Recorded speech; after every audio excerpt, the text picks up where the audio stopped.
बिस्मिल्लाहिर्रहमानिर्रहीम।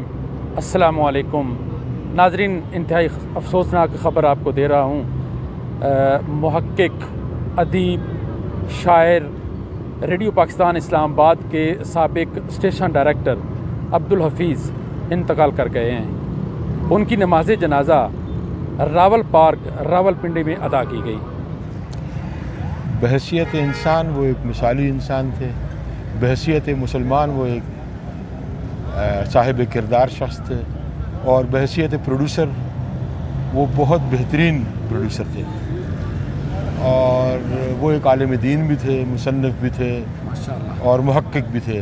और उन्होंने अपनी तमाम सलाहियतों को रेडियो के प्रोग्रामों को बेहतर करने के लिए इस्तेमाल किया, और रिटायरमेंट के बाद वो खामोश होकर घर में नहीं बैठे, बल्कि उन्होंने एक स्कूल की बुनियाद रखी, और मुख्तसर से अरसे में मेरा ख़्याल है कुछ 6 किताबें उनकी मंजर आम पर आईं।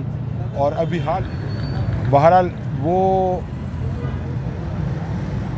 शख्सियात की तामीर करने में, किरदार की तामीर करने में दिलचस्पी रखते थे, और अपने प्रोग्रामों की मुकम्मल मनसूबाबंदी करते थे। इसी वजह से वो बहुत कामयाब प्रोड्यूसर थे। बहुत शुक्रिया। एक ऐसी शख्सियत कि जिनको अल्फाज में समोना बहुत मुश्किल, बहुत खुश अखलाक, बहुत अच्छे अफसर, बहुत अच्छे इंसान। मैं जब रेडियो पाकिस्तान इस्लामाबाद एकेडमी से ट्रांसफ़र होकर आया तो अब्दुल हफीज़ साहब सीनियर प्रोड्यूसर थे, और सुबह पाकिस्तान एक प्रोग्राम रेडियो पाकिस्तान का मकबूल अभी चल रहा है, मकबूल जी बिल्कुल, नरगिस रशीद साहिबा के साथ वो प्रोग्राम के प्रोड्यूसर थे, और अपने जौहर उन्होंने उस प्रोग्राम में ऐसे दिखाए कि आज तक रेडियो को सुनने वाले सामीन अब्दुल हफीज़ साहब के नाम से बखूबी आगाह हैं। और वो प्रोग्राम सुबह पाकिस्तान अब्दुल हफीज़ साहब की पहचान बना। उसके बाद अब्दुल हफीज़ साहब रेडियो पाकिस्तान इस्लामाबाद के स्टेशन डायरेक्टर बने, और बहैसियत स्टेशन डायरेक्टर भी हमने उनसे बहुत कुछ सीखा। बहुत से मौक़ों पे बहुत कुछ सीखने को मिला। इलेक्शन की मैराथन ट्रांसमिशन हो या कोई और मौका, अब्दुल हफीज़ साहब ने हम सब के साथ मिलकर काम किया। उन्होंने कभी भी ये महसूस नहीं होने दिया कि वो एक अफसर हैं। वो हमेशा इसी तरह ही हमारे साथ रहे जैसे कि हम अपने बाकी प्रोड्यूसर्स सब मिलजुल कर काम करते थे। दुआ है कि अल्लाह तबारक व तआला अब्दुल हफीज़ साहब को जन्नतुल फिरदौस में आला मुकाम अता फरमाए। अब्दुल हफीज़ साहब मेरे बहुत ही मेहरबान दोस्त, मेरे बहुत ही मेहरबान कुलीग, और मेरे रेडियो के हम सफ़र, हमारा बहुत अच्छा साथ रहा। कितना अरसा सर आप उनके साथ रहे? साल हमने इकट्ठे काम किया। वो मेरे कुलीग भी रहे, फिर मुझसे सीनियर थे, मेरे स्टेशन डायरेक्टर भी रहे। लेकिन किसी भी मौके पर हमारे ताल्लुकात में ये महसूस नहीं किया किसी ने कि हम अफसर मातहत हैं। ना अब्दुल हफीज़ साहब ने, अल्लाह मग़फ़िरत फ़रमाए, कभी महसूस होने दिया।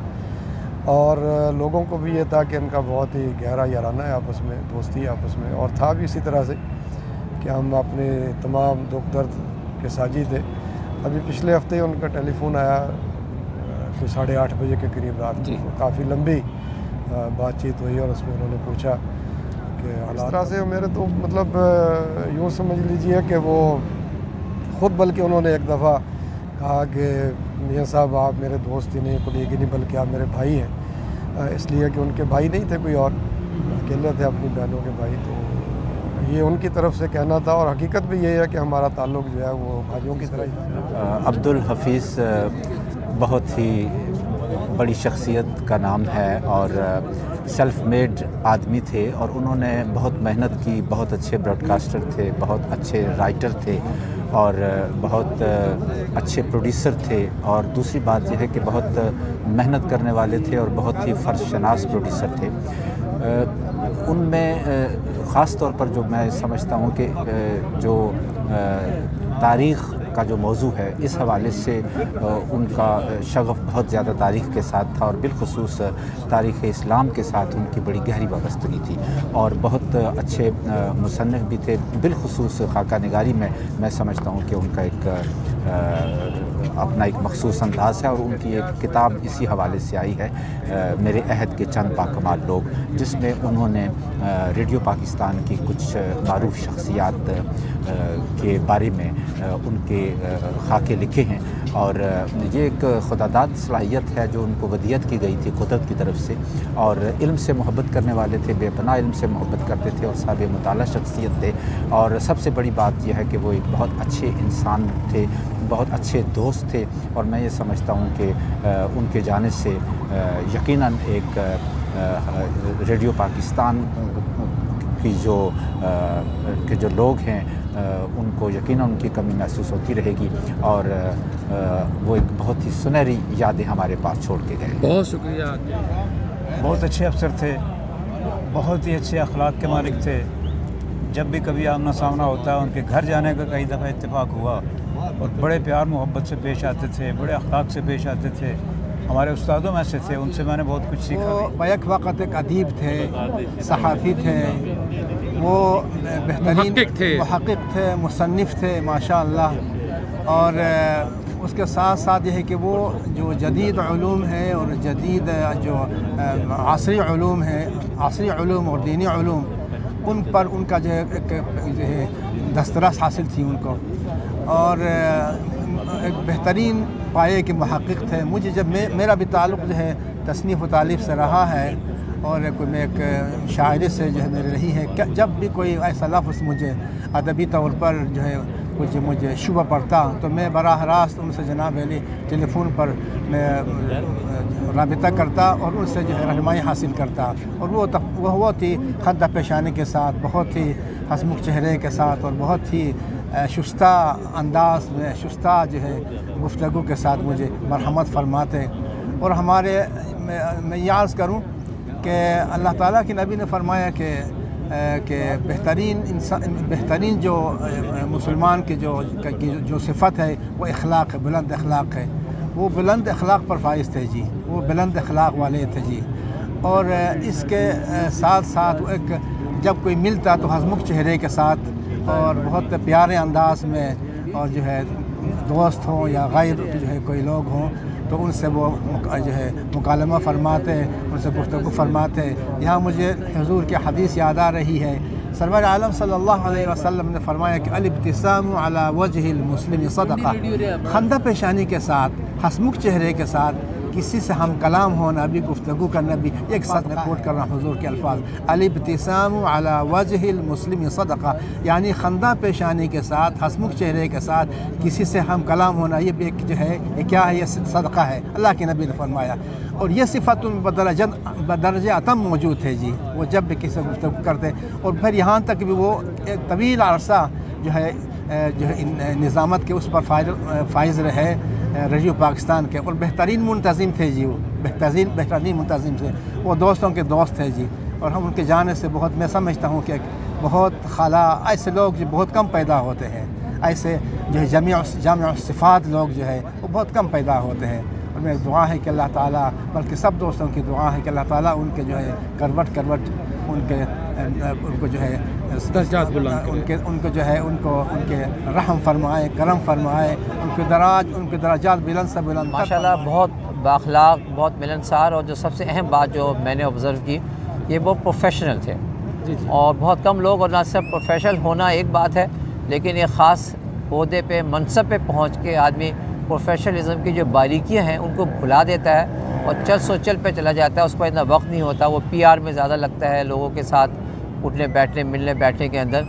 लेकिन उनके अंदर उस मरहले पे भी जब वो स्टेशन डायरेक्टर थे, तो बहुत छोटी छोटी चीज़ों में आके वो बिल्कुल पूछते भी थे, सवाल जवाब भी करते थे।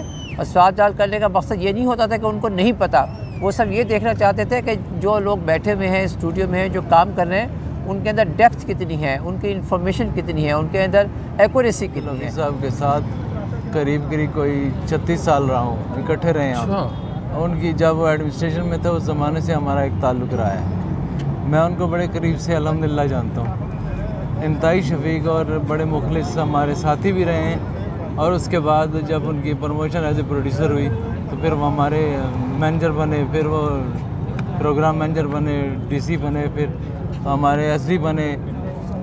मैं समझता हूँ कि ऐसी शख्सियात बहुत कम अल्लाह ताला दुनिया में भेजता है। जो इस मुखलिस और साथ देने वाले साथी थे हमारे, उनका ताल्लुक़ जो था वो एक मजहबी घराने के साथ था, लेकिन इसके बावजूद मजहबी घराने के साथ साथ उन्होंने हमारे रेडियो को बड़ा नाम दिया अल्हम्दुलिल्लाह। जी बहुत ही शफीक इंसान थे, बहुत ही अच्छे इंसान थे वो।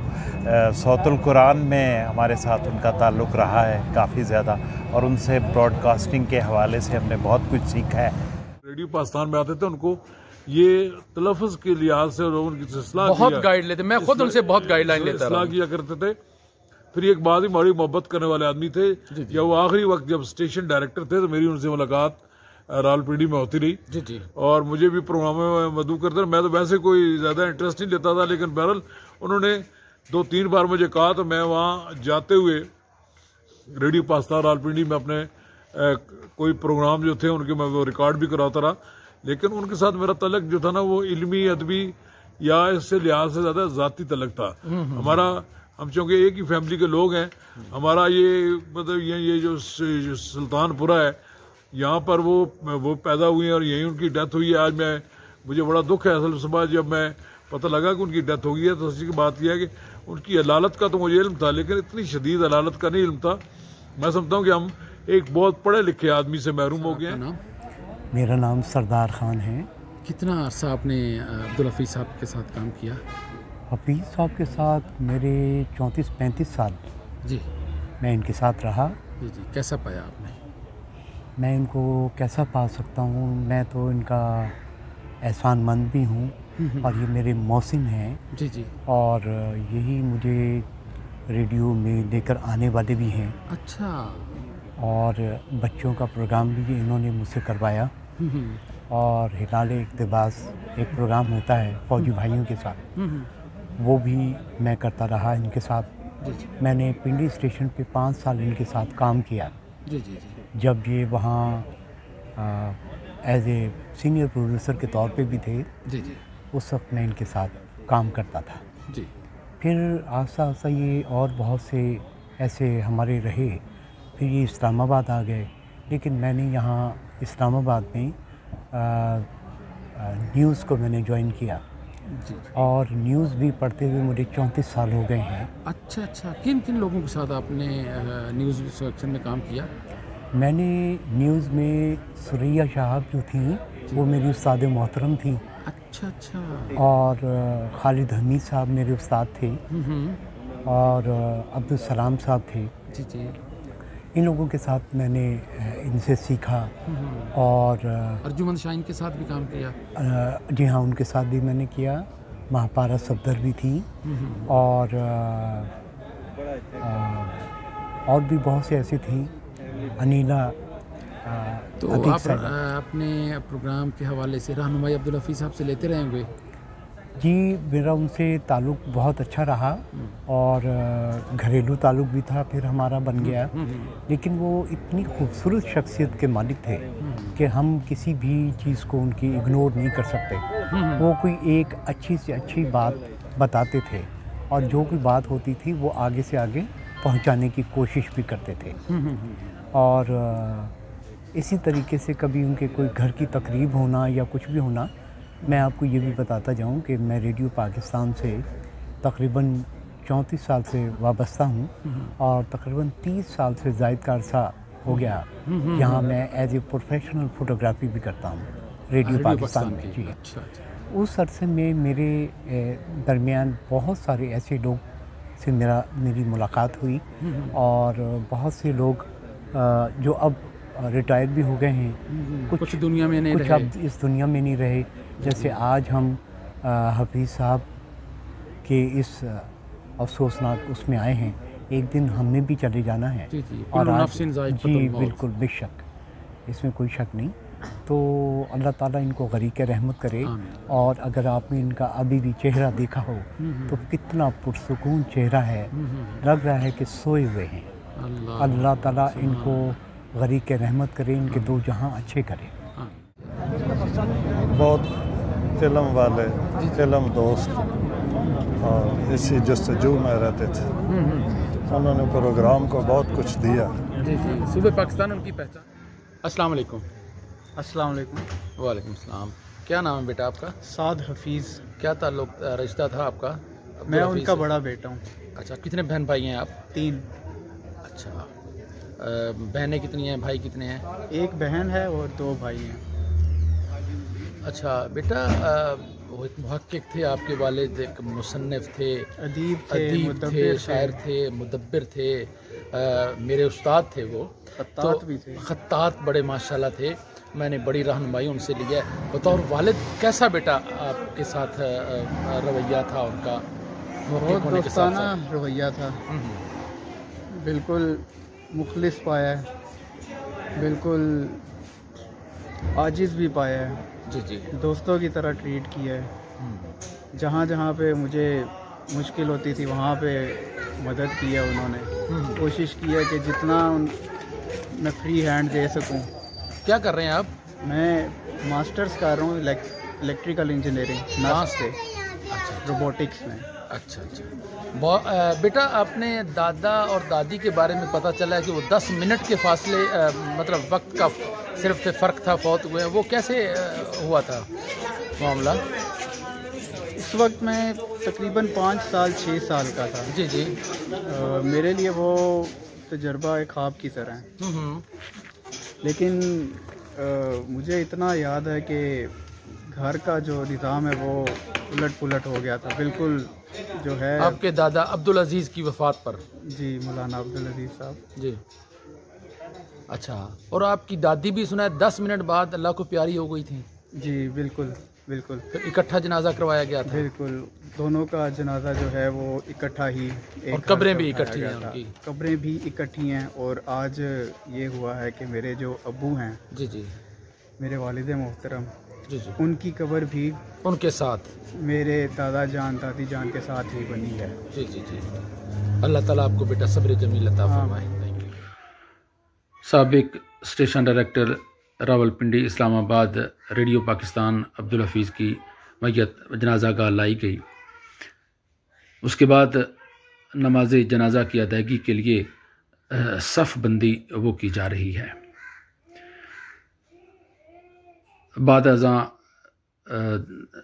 मैयत के लिए जो है वो दुआ की गई और मैयत को काफ़ी देर के लिए आखिरी दीदार के लिए जो है ना वो जनाजा गाह में रखा गया।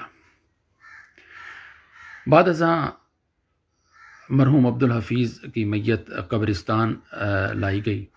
कब्रिस्तान में ये आप देख रहे हैं कि उनकी कब्र पर जो है ना वो मट्टी जो है ना वो रखी जा रही है। कब्र की मतलब मरहूम की तदफीन के बाद उनकी कब्र पर मट्टी डाली जा रही है। रिश्तेदार, अहबाब, दोस्त वो जो हैं वो कब्र पर मट्टी डाल रहे हैं। ये काफ़ी तादाद में लोग जो है ना वो जनाजा गाह में इस वक्त मौजूद हैं। काफ़ी लोग उनके गम में इंतहाई निढाल हैं और अफसुर्दा खड़े हैं। ये इस कब्रिस्तान में साथ ही उनके वालिद मौलाना अब्दुल अजीज़ की और उनकी वालदा मोहतरमा की कब्र है और अब्दुल हफीज़ की कब्र भी उनके साथ बनाई गई है। बाद में मरहूम की कब्र पर फूल चढ़ाए जा रहे हैं। ये मौलाना कारी बुज़ुर्ग शाह अल हज़री भी इस वक्त मौजूद है जिन्होंने नमाज जनाजा पढ़ाई, वो यहाँ पर मौजूद हैं। और रिश्तेदार, अहबाब और बाकी उनके कोलीग्स जो थे वो यहाँ काफ़ी तादाद में कब्रिस्तान भी आए और उनकी कब्र पर फूल जो है ना वो डाले जा रहे हैं। आखिर में बुज़ुर्ग शाह अज़हरी ने उनकी मग़फ़िरत के लिए और जितने भी कब्रिस्तान में मदफून हैं लोग और तमाम रूहों के मग़फ़िरत के लिए दुआ की गई, जिसमें काफ़ी जो है ना लोग वो इस वक्त शरीक हैं। बुज़ुर्ग शाह अज़हरी ने इस वक्त मौका पर थोड़ा सा ख़िताब भी किया और लोगों से भी अपील की कि वो भी मरहूम अब्दुल हफीज़ की मग़फ़िरत के लिए दुआ करें। दुआ जो है वो मांग ली गई है और इन्ना लिल्लाहि व इन्ना इलैहि राजिऊन।